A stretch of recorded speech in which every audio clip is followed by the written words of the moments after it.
மலர்ந்து மலராத பாதி மலர் போல வளரும் விழி வண்ணமே, வந்து விடிந்தும் விடியாத காலை பொழுதாக விளைந்த கலை அன்னமே.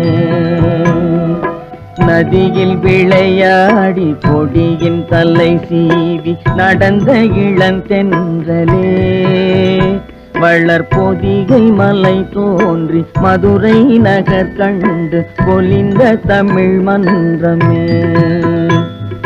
யானை படை கொண்டு சேனை பல வென்று ஆளப் பிறந்தாயடா, புவி ஆளப் பிறந்தாயடா.